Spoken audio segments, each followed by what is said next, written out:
열왕기하 4장 1절에서 7절 말씀을 봉독하겠습니다. 선지자의 생도의 아내 중에 한 여인이 엘리사에게 부르짖어 가로되 당신의 종 나의 남편이 이미 죽었는데 당신의 종이 여호와를 경외한 줄은 당신이 아시는 바니이다. 이제 체주가 이르러 나의 두 아이를 취하여 그 종을 삼고자 하나이다.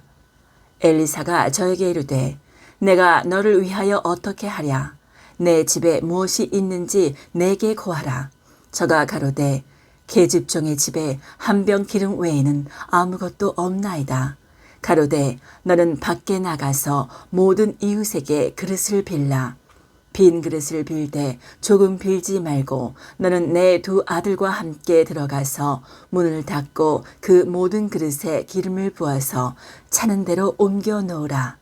여인이 물러가서 그 두 아들과 함께 문을 닫은 후에 저희는 그릇을 그에게로 가져오고 그는 부었더니 그릇에 다 찬지라. 여인이 아들에게 이르되 또 그릇을 내게로 가져오라. 아들이 가로되 다른 그릇이 없나이다 하니 기름이 곧 그쳤더라. 그 여인이 하나님의 사람에게 나아가서 고한대 저가 가로되 너는 가서 기름을 팔아 빚을 갚고 남은 것으로 너와 내 두 아들이 생활하라 하였더라. 기름 부음을 받으려면 이런 제목으로 말씀드리겠습니다. 오늘 본문에서 선지생도 가난한 선지생도의 아내가 큰 어려움을 겪고 있습니다. 선지생도라 하면 오늘날로 치면은 신학생과 비슷하다 할 수 있을 것입니다. 그 선지생도가 죽었는데 남겨진 가족들이 생활이 무척 어려웠던 거예요. 그래서 두 아들을 종으로 두 아들이 팔려갈 지경에 이르게 됐습니다.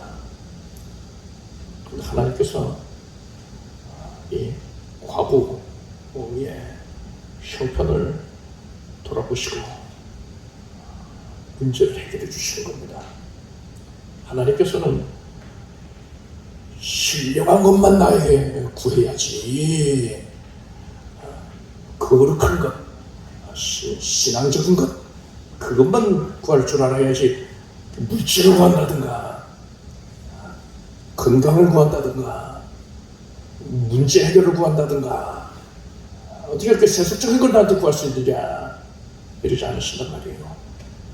하나님께서 우리가 이 땅 가운데에서 삶 가운데에 겪는 모든 연약과 어려움들, 필요들 큰 관심을 갖고 계십니다. 그리고 그러한 문제 가운데에 하나님께서 적극적으로 개입하셔서 하나님의 놀라운 권능을 나타내 보여주실 것을 믿으시기 바랍니다.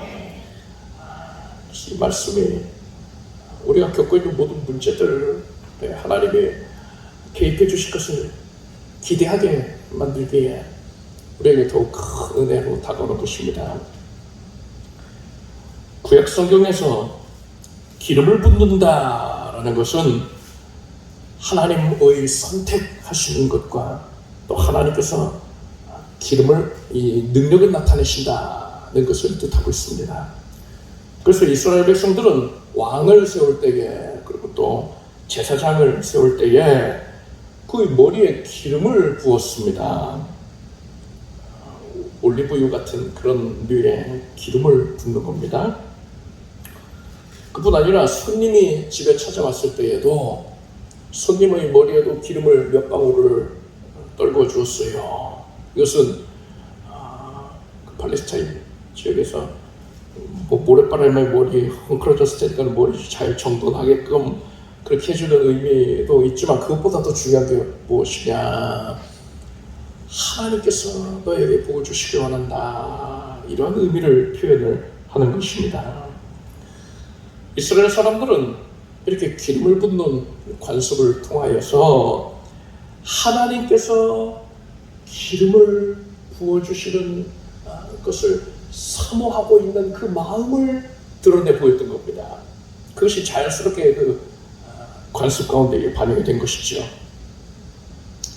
이스라엘 사람들이 이토록 갈구하였던 기름 부음, 이 기름 부음이 본질적으로 무엇을 의미하는가에 대하여 신약 시대에 분명하게 드러나게 되었습니다.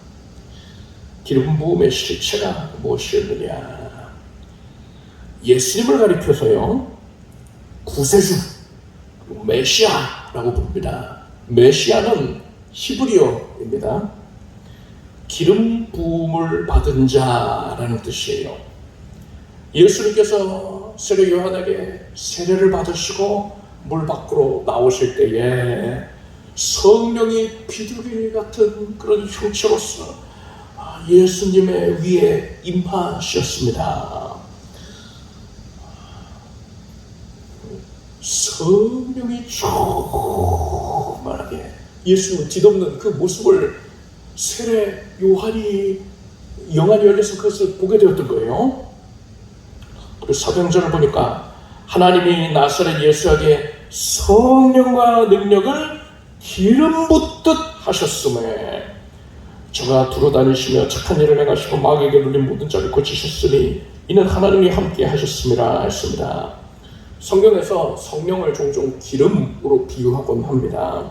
그런데 성부 하나님께서는 예수님께 성령을 부으심으로써 예수님이 기름 부음을 받은 자다, 즉 메시아이다 라는 사실을 분명하게 드러내 보이셨던 것입니다. 이를 통하여서 우리는 기름 부음, 이스라엘 사람들이 그토록 사모하였던 기름 부음, 하나님의 기름 부음의 실체가 바로 성령으로 충만하게 되는 것을 뜻한다는 사실을 알 수 있는 것입니다. 여러분은 하나님께서 여러분에게 기름을 부어주시기를 원하십니까? 성령 충만 받기를 원합니까? 자, 그런데 여러분, 기름 부음, 하나님께서 기름을 부어주시는 것은요, 이것은 전적으로 하나님의 주권에 의하여서 이루어지는 겁니다. 하나님의 절대 주권에 의하여서 이루어지는 겁니다. 하나님께서 하나님의 기뻐하시는 뜻을 쫓아서 그 뜻을 이루기 위하여서 하나님께서 그렇게 기름을 베푸신단 말이에요. 그것을 내가 어떻게 하면은 기름 부음이 나한테 임하고 저 사람에게 임하고 이렇게 할 수 있는 게 아니에요. 하나님의 주권에 전적으로 달려있단 말입니다. 그런데 그렇다고 해서 그럼 우리 손 놓고 그냥 막연히 하늘에서 비가 내리기를 기다리는 것처럼 그저 멀뚱멀뚱 하나님이 원하시면 기름 부으시겠지 이렇게밖에 모습을 보일 수밖에 없는 것이냐? 그렇진 않아요. 사람이 해야 할 부분이 전혀 없는 건 아닙니다. 하나님의 절대 주권에 달려있는 것인데, 여러분, 하나님께서 뜻하셔서 기름을 부으실 때에 사람이 그때 부으시는 그 기름을 풍성하게 누리기 위해서는 하나님이 기름을 부으시기 그 전까지 미리 준비를 해 두어야 하는 것들이 있는 겁니다. 그것을 준비를 해 두지 않으면 하나님이 기름을 부으시는데도 불구하고 누리지를 못하게 되는 거예요. 제대로 풍성하게 누리지를 못하게 되는 겁니다. 그릇을 준비를 해놔야지 비가 올 때에 받아서 그 물을 취할 수가 있는 건 아닙니까? 그처럼 하나님의 주권에 의해서 기름 부으실 때에 우리는 미리 예비해 둘 것이 있는 겁니다. 오늘은 그것에 대해서 말씀드릴 것입니다. 북이스라엘에서 활동하는 선지자들 중에 대표적으로 엘리야 선지자와 엘리사 선지자를 들 수 있습니다. 엘리야가 스승이에요. 엘리사 선지자는 엘리야의 제자입니다. 엘리사가 엘리야의 뒤를 이어서 선지자로서 활동을 하고 있을 때의 일입니다. 한 선지생도의 아내가 엘리야를 찾아왔어요. 이게 본문의 내용이지요. 선지생도는 앞에서 말씀드렸지만 신학생과 유사하다라고 보시면 됩니다. 이 여인은 선지생도였던 남편이 죽고서 빚을 갚지를 못해서 두 아들이 결국 종으로 팔려갈 지경이 이렇게 되었다. 그래서 엘리사에게 찾아와서 도움을 호소했습니다.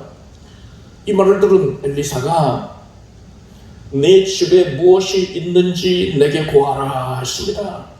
이 여인은 집에 한 병 기름 외에는 아무것도 없나이다 라고 했습니다. 그러자 엘리사가 이렇게 말합니다. 이웃에게 가서 그릇을 많이 빌려와라. 그릇을 빌릴 때 많이 빌려라. 그리고 집에 가서 문을 닫아 걸고, 그러니까는 대문도 닫고 창문도 꼭꼭꼭 다 닫아버리고 그 안에서, 집 안에서 네가 가지고 있는 그 기름병의 기름을 그릇에다가 부어라 했어요. 이 여인은 엘리사 선지자가 시키는 대로 순종을 했습니다. 그래서 이웃집을 다니면서 그릇을 빌리는 거예요. 그릇 좀 주세요. 그래서 그릇을 빌려서 많이 빌려와서 집에 들어가서 문을 다 닫아 걸고 그릇에다가 기름을 부었습니다. 기름 한 병의 용량이 어느 정도 될까요? 대략 한 300ml 정도 된다 치면은, 여러분 300ml에 들어있던 이 기름을 그릇에다가 부으면요, 300ml만큼 부어지는 게, 300ml만큼 차는 게 당연하죠. 그런데 말씀에 순종해서 기름을 붓는데 기름이 콸콸콸콸콸콸콸콸콸 나오는데, 그래서 기름은 이제 그릇에 채워지는데 기름이 그치질 않는 거예요. 계속 나오는 겁니다. 그래서 커다란 양평풍 같은 그런 그릇이 가득 차는 거예요. 이 여인이 깜짝 놀라가지고 다음 그릇을 달라고 아들이 그릇을 갖다 주지요. 거기에도 가득 찬 겁니다. 참 신기하지요. 그래서 그릇을 또 가져와라 하는데, 나중에 가서는 이 아들이 어머니 더 이상 남은 그릇이 없습니다 했더니 그 순간에 기름이 콸콸콸 하더니 그 안에 있는 내용이 다 쏟아지고서 빈 그릇이 됐습니다. 빈 기름통이 됐습니다. 기름이 그쳤어요. 그렇게 해서 그 집에 있는 그릇이랑 그릇에 기름이 다 가득한 거예요. 여인이 기쁜 마음에 이제 엘리사에게 달려갔습니다. 그래서 엘리사가 이 여인에게 기름을 팔아서 빚을 갚고 나머지는 생활비로 사용해라 이렇게 말했습니다. 우리는 이 사건을 통해서 하나님께서 우리에게 기름을 부으실 때에 우리가 그러한 기름을 받아 누리기 위해서는 어떤 준비를 해두어야 하는가를 알 수가 있습니다. 첫째로, 나의 연약함을 철저하게 고백해야 됩니다. 엘리사는 여인이 가진 것이 별로 없다는 사실을 이미 잘 알고 있었어요. 그럼에도 불구하고 엘리사가 이 여인에게 네 집에 무엇이 있는지 내게 원하라 이렇게 말했단 말입니다. 그 이유가 뭘까요? 정말 궁금해서 그런 겁니까? 하나님께서 엘리사에게 멀리 있는 것들도 다 꿰뚫어보게 하셨단 말이죠. 영안이 열린 그런 수준이 아니라 사람의 심령까지도 다 알게 하고 아람 나라의 전략 회의까지도 다 알게 하셨단 말입니다. 그런데 하나님께서 엘리사에게 이 여인의 심령이라든가 이 여인의 상태를 모르게 하셨을 것 같지가 않아요. 그리고 딱 봐도 알잖아요. 지금 두 아들이 팔려갈 정도에 이르게 되었다면 집에 남아있는 게 뭐가 있겠습니까? 돈 될 만한 것들은 다 이미 내어줬을 것이고 가치 있는 것들이 남아있을 게 없단 말입니다. 그런데도 이것을 왜 물어본 것이냐? 야고보서 4장 6절을 보니까 하나님이 교만한 자를 물리치시고 겸손한 자에게 은혜를 주신다 하였느니라 했습니다. 하나님의 은혜는 하나님의 높고 높은 보좌에서부터 시작되어서 흘러내립니다. 낮은 곳을 향하여서 흐르는 거예요. 그래서 사람이 하나님의 은혜를 누리기 위해서는요, 반드시 낮은 마음을 소유해야 하는 겁니다. 만약에 마음이 교만해져 있다면 하나님이 그 사람을 도와주신다 하더라도 이 사람은 내가 원래 누려야 마땅한 거지 하고 당연하게 여긴단 말입니다. 그래서 하나님께 영광이 되지 않는 것이고요, 하나님께 감사하지도 않게 될 거예요. 따라서 하나님께서는 이런 자에게는 기름을 부으시지는 않는 겁니다. 여인은 이 엘리사에게 나의 전 재산은 기름 한 병밖에 없습니다, 이렇게 대답을 했어요. 이것은 자신의 힘과 능력으로는 아무것도 할 수 없다는 사실을 철저하게 고백한 것입니다. 엘리사는 이 여인이 이 고백을 하게끔 유도한 거예요. 이것을 통해서 엘리사는 이 여인이 하나님의 기름 부음을 받을 준비를 하게 한 것입니다. 두 번째로 기름 부음을 받기 전에 우리는 하나님을 생명 다해서 사랑해야 합니다. 네 집에 무엇이 있는지 내게 구하라, 이러한 엘리사의 질문을 우리가 오늘날의 우리들이 보면은 집에 있는 걸 얘기하면 되겠구나, 궁금해서 묻나 보다, 이렇게 생각하잖아요. 그런데 이 여인은요, 또 당시의 이스라엘 백성들은 그렇게 들리지가 않은 거예요. 이 질문의 내용을, 의도를 우리처럼 그냥 단순하게 뭐가 있는지 궁금한가 보다 이렇게 생각하지 않는 겁니다. 이 여인은 이 질문을 어떻게 이해했을까요? 엘리사의 스승이었던 엘리야 선지자가 활동할 때의 일입니다. 온 이스라엘에 극심한 가뭄이 들었습니다. 하나님께서 이 엘리야를 사르밧 지역으로 인도하셨습니다. 엘리야는 그곳에서 한 과부를 만났어요. 엘리야가 그 과부에게 대뜸 떡 한 조각을 나에게 가져와라, 이렇게 요청합니다. 이 과부는 뭐라고 했느냐, 나는 떡이 없고 다만 통에, 그 밀가루 통에 가루 한 움큼과 병에 기름 조금뿐이라, 내가 나무가지 두엇을 주어다가 나와 내 아들을 위하여 음식을 만들어 먹고 그 후에는 죽으리라 했습니다. 선지자님, 나는 양식이 없어요. 지금 뭐 다 기근 들어서 죽어가는 마당이네. 나도 양식이 없어요. 나도 가난합니다. 그래서 조금의 가루가 남아있는데, 밀가루가 남아있는데, 또 조금 남아있는 기름 가지고 내가 이것으로 음식을 만들어서 나와 내 아들이 먹고서 이제는 죽으려고 합니다. 그런 거예요. 이 생의 마지막 식사가 될 가루 조금밖에 없다는 거예요. 그런데 이 말을 들은 엘리야가 저런 이걸 어떻게, 너무 안 됐어요, 내가 도와줄게요, 이러지 않았습니다. 엘리야는 두려워 말고 가서 네 말대로 하려니와 먼저 그것으로 나를 위하여 작은 떡 하나를 만들어 내게로 가져오고 그 후에 너와 네 아들을 위하여 만들라 했습니다. 이게 무슨 말입니까? 네가 뭐 살든지 죽든지 그거 내가 알 바 아니고, 네가 뭐 마지막 그 음식을 먹고 죽던가 하기 전에 먼저 떡을 만들어서, 그 적은 양의 가루 그거 가지고 떡을 만들어서 나에게 가져와라. 그 후에 너와 네 아들을 위해서 떡을 만들어 먹고 죽고 하든 뭐 그건 네 알 바 아니다, 네가 알아서 해라 이거요. 그 조금의 가루 가지고 뭐 떡 한 개 만들까 말까 할 텐데 그걸 자기한테 가져오라는 겁니다.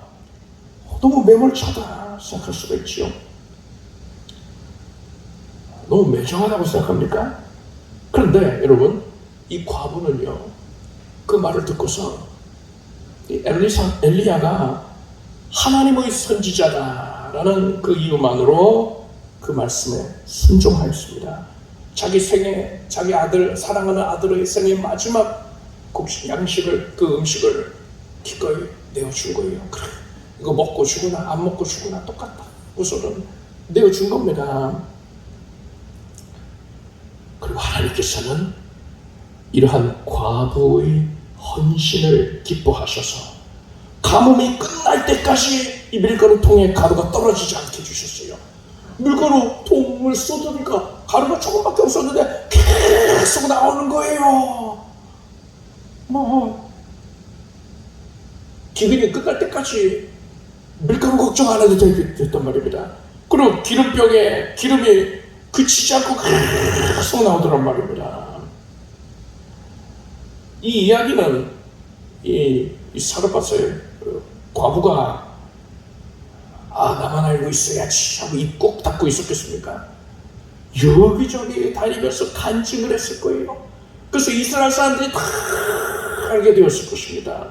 더군다나 이 선지생도라 하면은 엘리사의 스승인 엘리야가 일으킨 그런 큰 기적의 역사에 대해서 잘 알고 있지 않겠습니까? 선지생도가 자기 아내에게 또한 다 얘기를 했을 거예요. 그러지 않더라도 이미 다 이스라엘 백성들한테 익히 알려진 아주 유명한 그런 이야기일 것이란 말입니다.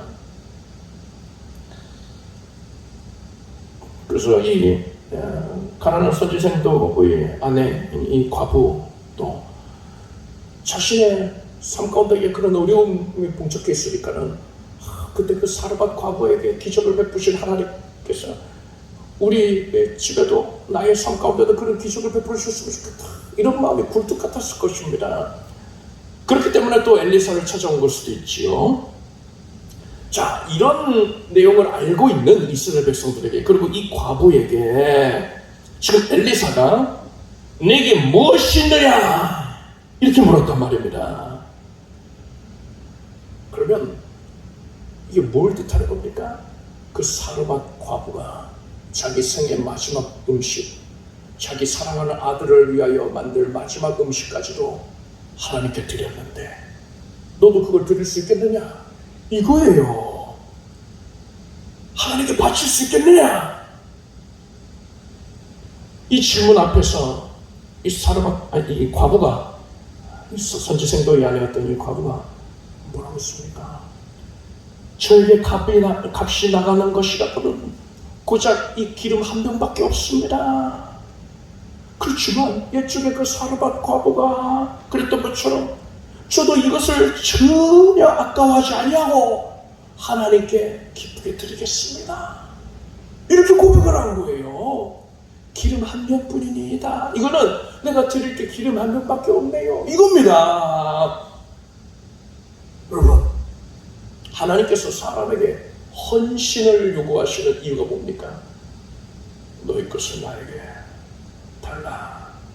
하나님이 이렇게 헌신을 요구하시는데 그 이유가 뭘까요? 사람이 하나님께 무언가를 드린다면 하나님의 살림에 보탬이 됩니까? 전혀 그게 아니지요. 하나님은 온 세상 만물을 다 소유하고 계십니다.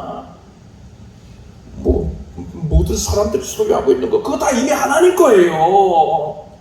사람이 아무리 큰 것을 하나님께 드린다고 하더라도 하나님께는 어떠한 실질적인 유익이 있는 게 아니란 말입니다. 그렇다면 하나님께서 왜 굳이 사람에게서 헌신을 받으시려고 하는 겁니까? 하나님께서는 사람의 마음을 받으시겠다는 겁니다. 생각해 보십시오. 물질적으로 큰 어려움을 겪고 있는 사람이 있어요.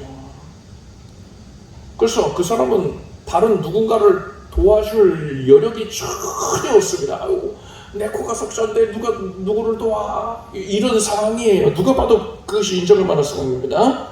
그런데 이 사람의 자녀가 아버지 큰일 났어요 하고 찾아왔습니다. 어머니 큰일 났습니다 하면서 도움을 요청해요. 아주 절박한 상황에 처했단 말입니다, 이 자녀가. 그러면 이 부모는요, 내가 정말 찌어지게 가난한데도 불구하고 내가 밥을 굶는 한이 있다 하더라도 어떻게 해서든 이 자녀에게 도움을 주려고 합니다. 왜 그럴까요?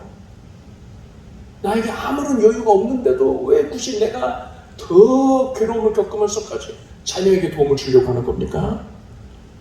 자녀를 사랑하기 때문에 그런 거예요.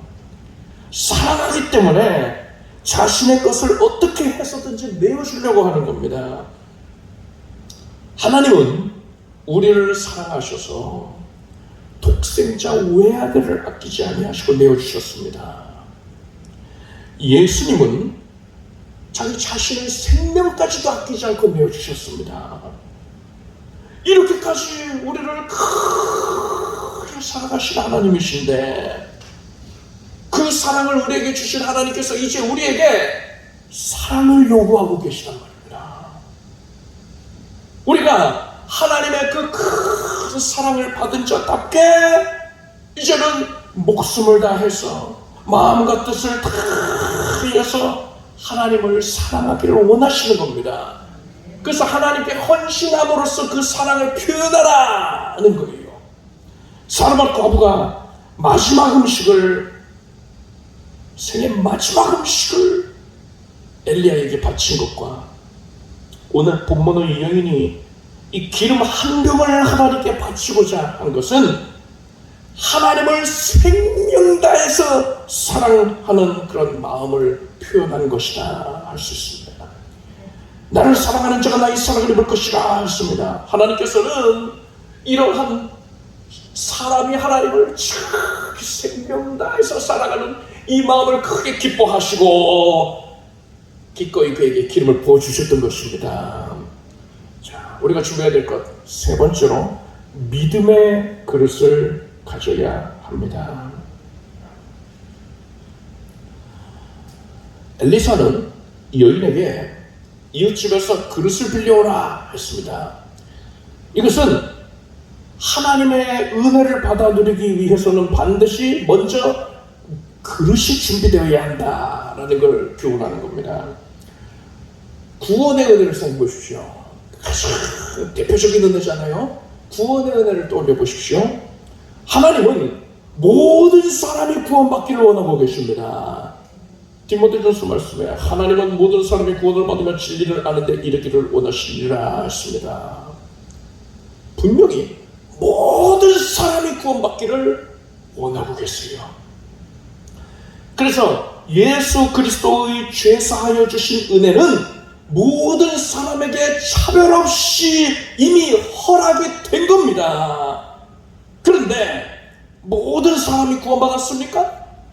아니잖아요. 오직 죄사함의 은혜를 믿는 자만이 구원을 받을 수 있는 겁니다. 허락된 은혜인데 믿어야지만 누릴 수 있다는 겁니다. 그 외의 모든 은혜들도 다 마찬가지예요. 하나님은 사랑과 자비가 한이 없으시고 전능하시고 부요하시기 때문에 누구에게나 무한한 은혜를 내리고 계십니다. 막대한 은혜가 온 우주에 부어지고 있어요. 그렇지만 이 은혜를 사람이 자신의 것으로 소유하기 위해서는 뭐가 필요하다고요? 믿음이 필요한 겁니다. 여기서 우리는 하나님의 은혜를 소유하기 위한 그릇이 바로 믿음이다 라는 사실을 알 수 있습니다. 예수께서는 네 믿은 대로 될지어다 라고 하셨습니다. 우리가 믿음의 그릇을 준비했을 때에 하나님이 부으시는 기름을 소유할 수가 있는 것입니다. 이 여인, 오늘 본문에 나오는 여인은요, 많은 그릇을 준비해야 했습니다. 만약에 너무 날도 덥고 여기저기 다니는 것도 힘들고 이 집에서만 빌려오자 우선 그릇을 몇 개 안 빌렸어요. 그러면 어떻게 됩니까? 기름을 조금밖에 얻지 못했을 거예요. 하나님께서는요, 내 입을 넓게 열라 내가 채우리라 하셨습니다. 고대 페르시아 제국에서는 왕이 큰 공을 세운 신하에게 내게로 가까이 다가와라 합니다. 원래 왕이 앉는 그 보좌가 굉장히 높이 위치해 있고 그 아래에 신하들은 낮은 곳에 위치해 있는데 또 가까이 오지도 못해요. 좀 멀찍이 떨어져서 대화를 한단 말입니다. 근데 가까이 와라 하는 거예요. 그래서 이 신하가 조심조심 왕의 보좌 앞으로 올라가 가지고서는 무릎을 꿇습니다. 그럼 왕이 내 입을 열라 합니다. 너희의 입을 열어라. 온 신하들이 듣기를 사모하는 명령이에요. 왜 입을 열라고 하느냐? 이 왕의 옆에 보면은 보석함이 있습니다.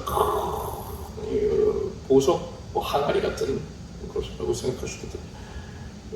페르시아처럼 워낙 땅이 넓잖아요. 제국 각 지역에서 왕에게 바치는 온갖 진귀한 보물이 들어가 있는 거예요. 왕이 공을 세우는 신하에게 입을 열게 하고서는 이 보물을 한 움큼 떠가지고서는 주어서는 그 입에다가 넣어주는 거예요. 입에다가 넣는다는 것은 내가 너의 입을 채우는 너의 주인이다. 이걸 강조하는 거죠. 나는 주인이고 너는 종이다. 그러니까는 더 충성해라 이겁니다. 위치를 주인과 종의 그런 인식을 각인을 시키고 더 충성하게끔 하기 위해서 이제 입을 열어서 채워주는 겁니다. 그런데 이 신하가 아이고 부끄러워서 내가 입을 어떻게 엽니까? 왕 앞에서 나 입을 잘 못 열겠어요 하고 입을 이렇게 열었다면 어떻게 될까요? 왕이 한 움큼을 떠서 주는데 다 바닥에 흘리는 거예요. 입에 안 들어가요. 뭐 진주 하나, 뭐 작은 진주 하나에서도 입에 들어갈까요? 나머지는 다 흘리게 되는 겁니다. 이렇게 왕이 내 입을 열라 명을 하면은 입을 크게 열어야 된다. 아유 왕이시여 내가 턱관절에 앉아가지고서는 죄송합니다. 입을 조금밖에 못 열겠네요. 이러면 안 돼요. 이건 일대의 기회란 말입니다. 턱관절이 빠져버리면 어때요? 턱이 빠지면 더 좋죠. 더 크게 열리니까. 이때는 턱이 빠져도 돼요. 입을 최대한 있는 그대로 열면은 왕이 한 움큼 퍼서 주는데 아직도 남아있네. 아직도 빈 공간이 있네. 한 번 더 풉니다. 아직도 남아있네. 더 퍼주는 거예요. 입을 크게 열면 그만큼 많이 받는단 말입니다. 우리가 기름 부음을 풍성히 누리기 위해서는 큰 믿음의 그릇을 예비해 두어야 하는 것입니다.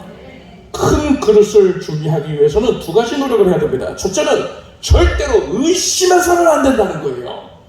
야고보서 말씀에 오직 믿음으로 구하고 조금도 의심하지 말라. 의심하는 자는 마치 바람에 밀려 유동하는 바닷물결 같으니 이런 사람은 무엇이든지 주께 얻기를 생각하지 말라. 두 마음을 품어 모든 일에 정함이 없는 자는가 했습니다. 의심하면 못 받아요. 그리고 둘째는 크게 기대해야 된다는 겁니다. 이사야 43장 말씀에 보라 내가 새 일을 내가리니 이제 나타낼 것이라. 너희가 그것을 알지 못하겠느냐? 정령이 내가 광야의 길과 사막의 강을 내리리 했었습니다. 여러분 하나님께서는요 한계가 없으십니다. 그래서 하나님은요 여러분이 이전에 경험해보지도 못했던 방법으로 여러분을 도와주실 수 있는 분이십니다.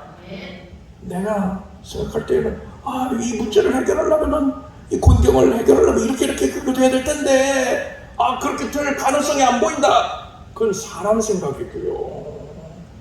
이스라엘 백성들이 홍해에 다다랐을 때 바다가 갈라지고 길이 생길 거라 상상이나 했겠습니까? 하나님은 새 일을 행하신단 말입니다. 놀라운 파격적인 방법으로 역사하실 수 있단 말이에요. 그러니까 구체적인 방법에 대해서는 모른다 하더라도 하나님이 나의 모든 상상을 초월하여서 역사하실 수 있습니다. 크게 기대를 해야 한다는 거예요. 절대로 하나님을 한계 짓지 말기를 바랍니다. 하나님이 일하실 것을 조금도 의심하지 말고 크게 기대함으로써 큰 믿음의 그릇을 준비하길 바랍니다. 그리고 네 번째로 우리는 오직 하나님께만 주목해야 합니다. 엘리사는 과부에게 집의 문을 닫아라. 그러니까 대문도 닫고 창문도 다 닫아라. 그리고 손을 기름을 부어라 한 거예요. 굳이 왜 이런 지시를 한 걸까요? 여러분, 과부의 이웃들이 이 과부의 어려운 상황을 누구보다도 잘 알고 있었습니다. 이 과부가 뭐 자식들이 팔려갈 정도가 됐는데 그 전까지, 그 전에는 뭐 부유했겠습니까? 그럴 리가 없죠. 그 전까지도 날마다 양식을 꾸러다니고 여러 가지 도움을 요청하면서 다녔을 거예요. 그래서 그 동네 사람들이 과부의 상황을 참 딱히 여기고 뭐 도와주기는 도와주되 더 이상 뭐 도와주지 못할 만큼 지금 그런 상황에 처해지게 됐으니까 안타까워하고 있었을 거란 말입니다. 그런데 그런 상황인데 이 과부가 참 뭐 정말 가진 게 없는 형편이구나, 이걸 누구나가 다 알고 있는 상황인데 이 과부와 두 아들이 온 동네를 다니면서 그릇을 빌리고 있단 말이에요. 뭐 몇 개만 빌린 게 아니에요. 그릇? 그래 뭐 한 식구가 3명이니까 3개만 돼? 아니요, 다 주세요. 아주버니가 지금 안 쓰는 그릇 다 주세요 이러는 거예요. 도대체 뭐에 쓰려고 그러냐 하는데 그냥 다 주세요, 급해요, 빨리 주세요 이러는 거예요. 그릇을 내어줬지요. 한움큼을 가져갑니다. 근데 옆집에서는 또 둘째 아들이 그 집에 그릇을 다 받아가지고 나가고 있어요. 또 저쪽 집에서는 이 과부가 그릇을 받아가지고 옮기고 있더란 말입니다. 그래서 이게 도대체 무슨 일이야 하고 그릇을 빌려준 그 이웃들이 모여서 얘기를 하죠. 아니, 우리 집에서도 빌려가는데 그쪽 집에서도 빌려갔네. 근데 다른 집에서들도 다 빌려줬다는 거예요. 여러분, 그릇을 어떨 때 빌립니까? 잔치가 있을 때 빌리잖아요. 손님을 많이 치러야 할 때 그릇을 빌려가잖아요. 아니, 지금 하루에 한 끼 먹는 것도 힘든 그런 형편인데 어떻게 무슨 뭐 잔치를 할 일도 없는데 도대체 그릇을 왜 빌려가는 것이냐? 도대체 무슨 이유로 어디에 쓰려고 빌려가는 거냐? 너무나 궁금하지 않겠습니까? 그래서 이웃들이 다 이 과부의 집으로 찾아오는 거예요. 그래서 집 안에 들어가가지고서는 과부는 지금 이제 뭐 해야 됩니까? 기름을 부어야 되잖아요. 기름을 부을 때에 한마디씩 참견을 하는 거예요. 아니, 저게 계속 나오네. 이거 어떻게 된 일이야? 시끌시끌할 겁니다. 그리고 그렇게 하지 말고 여기부터 별소리를 다 할 거예요. 그런데 하나님은 이것을 원하지 않으셨다는 거예요. 하나님은 과부가 다른 사람들에게 마음을 빼앗기는 것을 원하지 않으셨습니다. 오직 그 마음을 일하고 계시는 하나님께만 집중하기를 원하셨던 거예요. 하나님은 과부가 오직 하나님만 바라보기를 원하셨습니다. 그래서 문을 닫아버리게 하셨던 거예요. 밖에서는 톡톡톡 두드리면서 난리가 났겠죠? 그런데 못 들어와요. 왜요? 문을 닫아 걸었으니까. 예수께서 너는 기도할 때에 내 골방에 들어가 문을 닫고 은밀한 중에 계신 내 아버지께 기도하라. 은밀한 중에 보시는 내 아버지께서 갚으시리라 하셨습니다. 하나님은 은밀한 기도를 원하신다는 겁니다. 그래서 기도를 은밀하게 해야 돼요. 여러분, 은밀한 기도가 뭡니까? 내가 기도한다는 사실 다른 사람이 모르게 해야지. 이게 은밀한 기도가 아니에요. 하나님이 원하신 게 그게 아니란 말입니다. 내가 기도할 때에 세상 것들, 다른 것들에게 마음을 빼앗기지 아니하고 그것에 대하여서는 마음의 문을 완전히 닫아 걸고서 하나님께만 집중하는 것, 이것이 은밀한 기도인 것입니다. 남녀가 데이트하다가 남자가 상대 연인에게 마음을 관심을 두는 게 아니라 주변에 지나가는 다른 여성에게 관심을 갖고, 아니면 대화를 하는 동안 핸드폰만 들여다보고 있다면 그 상대편 여인이 얼마나 기분이 나쁘겠습니까? 사람만 그런 게 아니고요, 하나님이 그러신단 말이에요. 우리가 기도할 때에 하나님만 생각하고 하나님만 집중해야 하는데 세상의 잡다한 것들로 인하여서 우리의 마음을 채우고 있다면 이거는 은밀한 기도가 아닙니다. 온 동네 사람들이 다 들어와가지고서 참견하고 있는 그런 상황이 되는 거예요. 우리는 예수님께만 집중하는 것을 방해하는 마음, 그런 생각들, 그 마귀가 주었다는 사실을 알아야 합니다. 마귀는 우리가 기름 부음을 받는 것을 원하지 않아요. 하나님의 기름 부음을 주실 때에 우리가 그것을 누리기를 원하지 않습니다. 그래서 방해하는 거예요. 하나님께 집중하지 못하게 만드는 겁니다. 여러분은 모든 마음을 오직 예수님께만 집중하길 바랍니다. 기도할 때 딴 생각하면 안 되는 거예요. 심지어 내가 기도하고 있는 그 간절한 기도 제목, 그 문제 자체에 집착해도 안 돼요. 그것 자체에 연연하는 것도 아닙니다. 우리가 집중해야 될 분은 오직 예수 그리스도 한 분뿐입니다. 문제에 집중하면 안 되고 문제보다 크신 초월자 예수 그리스도를 바라보길 바랍니다.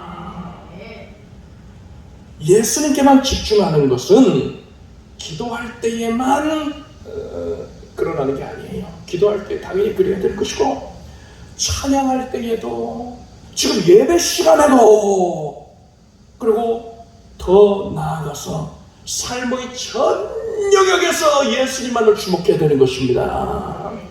그래야 할 때에 우리는 하나님의 기름 부음 부으시면 그 기름 부음을 충만하게 받아서 누릴 수가 있게 되는 것입니다. 오늘은 하나님께서 강권적인 역사로 기름을 부으실 때에 하나님이 부으시는 그 기름을 누리기 위하여서 우리가 앞서 무엇을 예비해야 하는가에 대해서 살펴봤습니다. 첫째는 나의 연약함을 철저하게 고백해야 됩니다. 둘째는 하나님을 생명 다해서 사랑해야 합니다. 셋째는 믿음의 그릇을 가져야 합니다.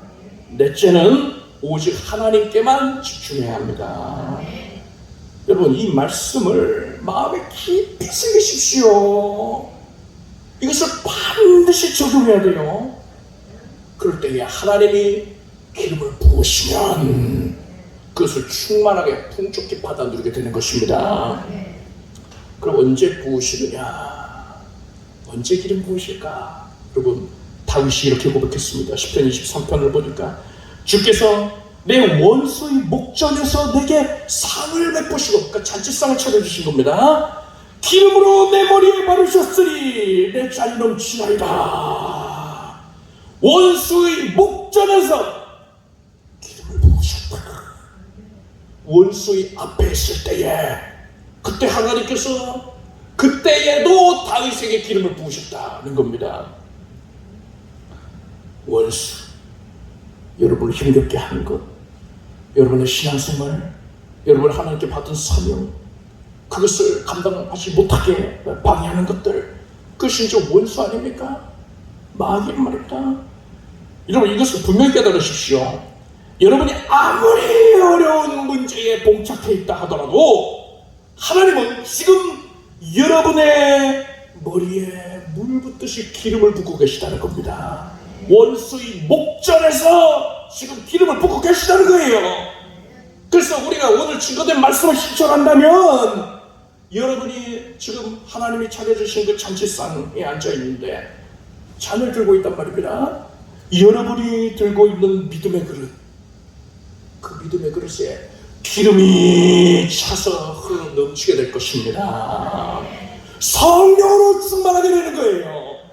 성령님이 내 삶에 충만하게 드러나셔서 나의 삶의 모든 것을 압도해 버리실 것입니다. 모든 문제를 짓밟아 버리실 것입니다.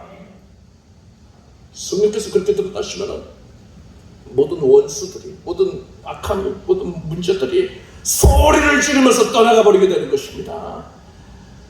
성령의 충만함을 하나님의 기름 부음을 풍족히 받아서도 저 여러분 되길 축복합니다. 기도하겠습니다. 하나님, 성령 충만하게 하소서. 이것을 위하여 소리가 예비되어 있습니다. 연약함을 고백합니다. 생명 다해 사랑합니다. 믿음의 그릇을 가집니다. 하나님께만 집중하겠습니다. 주여 이름을 부어주시옵소서. 예수님의 이름으로 기도드립나이다. 모두 자리에서 일어나셔서 가슴에 손 얹으시고 아픈 곳에 손을 꼭 기도하겠습니다. 성령님, 원수의 목전에서 상을 베푸시고 힘을 부어주시는 것을 감사합니다. 사랑하는 주의 자녀들이 삶 가운데에서 큰 도전을 받을 때에 성령께서 이미 우리에게 기름 붓고 계신 것을 알게 하소서. 하나님, 이제 성령 충만을 받아 누리겠습니다. 성령님이시면 성령님만 충만히 역사하시면 됩니다. 성령으로 압도하게 하소서. 성령께서 드러나 주시옵소서. 우리의 내면을 성령으로 정결케 하여 주시고 우리의 심령은 거룩해지게 해주시고 이제 우리의 병든 육신도 이제는 강건하게 하소서. 모든 부정한 것들이 떠나갈지어다. 내 이름을 경외하는 너에게는 의로운내가 떠올라서 치료는 광선을 발하느니 외양간에서 나온 송아지같이 뛰리라. 이제는 모든 연약이 물러가. 더 이상 연약이 주장할 수가 없습니다. 사망이 주장할 수가 없습니다. 머리에서부터 발끝까지 정직해 되어라. 하나님의 영의 역사로 말미암아서 지금분이 될지어다. 암세포도 떠나가고 생과 바이러스도 사라져 깨끗이 사라지고 새 힘으로 충족해 되어서 주의 일을 감당하는데 일을 생각하는데 요림이 없게 될지어다. 하나님의 영에 압도가 된 채 살아갈지어다. 온몸 각 기관이 정상이 되고 하나님의 은혜로 뼈마디와 관절 골수가 오장육부가 다 쇠시게 됩니다. 하나님께서 나를 고치셨으니 영광 받아 주시옵소서. 하나님께서 우리의 삶을 고치시고 가정을 고치십니다. 삶의 모든 터전을 다 고쳐주십니다. 이제 문제보다 크신 하나님만 주목하옵나니 하나님께서 압도하시옵소서. 문제가 변화해서 밤이 되었느니라. 믿음으로 집어삼키게 될지어다. 축복이 되었느니라. 이제 하나님께서 드러나셔서 기적을 베푸시는 것을 보겠습니다. 온 가족은 구원을 받고 평강이 넘칠 것이고 화평가 것이고 불화가 사라질 것이고 물질의 어려움이 해소가 되게 해주시옵소서. 하나님의 은혜로 온 가족이 영육간에는 강건함을 누리고 날마다 신앙의 진보와 향상이 이루는 것을 보게 하여 주시옵고 삶의 터전에서 으뜸되게 하여 주시고 선한 영향력을 행사하게 하여 주시옵소서. 그래서 많은 이들을 주께로 인도하게 하여 주시옵소서. 주 앞에 호소하고 두드려 참된 기도의 시험도 다 응답하여 주시옵고 만남의 복도 허락하시고 믿음의 가정 이루게 하여 주시옵소서. 그 과정 가운데에 하나님께서 깊이 개입하심으로 말미암아서 하나님의 은혜였다는 것을 지나온 걸음이 다 하나님의 은혜였다는 것을 고백하게 하여 주시옵소서. 주의 문이 열려줄 것이고 진학도 허락하여 주시옵고 모든 구하고 찾고 두드리는 제목이 다 응답되게 하여 주시옵소서. 예수님의 이름으로 기도드립니다. 믿은 대로 될지어다. 하나님 박수 모르겠습니다. 잘 앉으십시오. 준비하신 예물을 정성된 마음으로 드리겠습니다. 드리신 예물 위에 축복 기도하겠습니다. 하나님께 감사의 마음 담아서 예물을 했습니다. 하나님께서 깊은 가운데 연락해 주시옵소서. 성령으로 충만하게 해주시옵소서. 예수님의 이름으로 기도드립니다. 그 소식을 말씀드리겠습니다. 다음 주부터 사경회를 하도록 하겠습니다. 암송구절 요한복음 12장 44절 45절을 우리 함께 읽겠습니다. 예수께서 외쳐 가라사대 나를 믿는 자는 나를 믿는 것이 아니요 나를 보내신 이를 믿는 것이며 나를 보는 자는 나를 보내신 이를 보는 것입니다. 이 말씀을 금요일에 또 은혜 나누도록 하겠습니다. 출애굽기 말씀을 이번 주간 읽으시기를 바랍니다. 우리 주 예수 그리스도의 원하신 은혜와 하나님 아버지의 사랑과 성령님의 교통하심에 예배에 함께한 살아가는 주의 자녀들을 위한 영원토록 함께 하시기를 축원합니다.